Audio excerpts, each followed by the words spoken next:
All right, so welcome to the last video of the sample exam solutions. So this one is about this Dirichlet convolution. So I have given two multiplicative functions, f and g. Then f star g is defined to be the sum over d dividing n of f of d times g of n over d.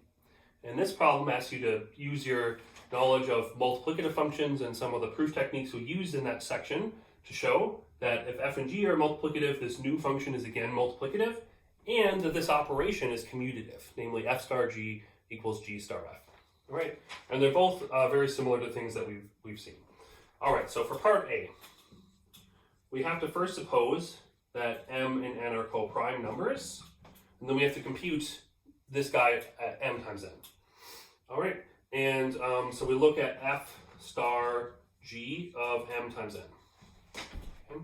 All right, so what is the definition of this? Well, it's the sum over divisors of m times n of f of d, g of this number, the input of f star g, m times n, divided by that divisor d.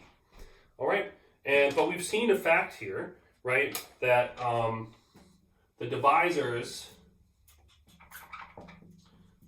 d of m times n, so we've seen basically this exact sort of fact. Divisors d of m times n are all of the form d equals what I call it r times s, where r divides m and s divides n, and s and r are co-prime. Right? Remember, m and n are co-prime; they don't share any primes in common. So therefore, right? How does this splitting really work? Well, I look at d; it has a bunch of primes. It's a divisor of m times n.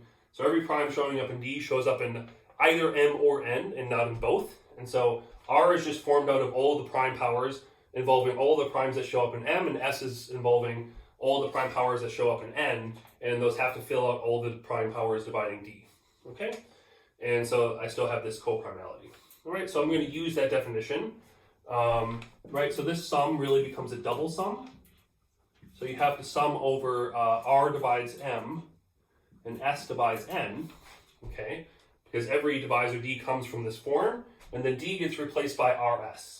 So this is f of rs, g of mn over rs, but I'm going to write that as m over r times n over s, right, which because of these divisibility conditions, these two numbers are integers, and these two numbers are also co-prime. So we said r and s are co-prime, right? But m over s and n over s, m and n have no primes in common, so when I divide them by stuff, they can't just magically have new primes in common. So these guys are still co-prime also. Okay? Right? Now, f and g are multiplicative functions, so therefore I can write this as sum of r divides m, sum of s divides n. Okay? F of rs I'm going to split up because they're co-prime as f of r, f of s. And this guy's a g of the values of these two co-prime integers, so I'm going to split that up. So that's g of m over r, g of n over s. All right? And some of this stuff doesn't depend on r. So let's factor that, let's pull that out to the first sum. So this is a sum of r, oops, I wrote that up here. R divides m, tiny eraser, f of r, g of m over r. Okay? And then I have a sum, and so actually these guys don't really have anything to do with one another. So they don't have any things in common. This is just a product over this sum, and what's left over is s dividing n, f of s, g of n over s. Okay? But this is just the definition of f star g of m, and this is the definition of f star g of n. So this is f star g of m, maybe I'll write big brackets, times f star g of n. All right? So this one is a follow your nose, use the definitions, and use similar ideas to proofs that we did in the homework and in class. All right, so we'll have to do part B, but I'm seeing that the backboard I didn't erase yet, so maybe I'll just split this video off and erase everything and then start the final solution of B in the next video.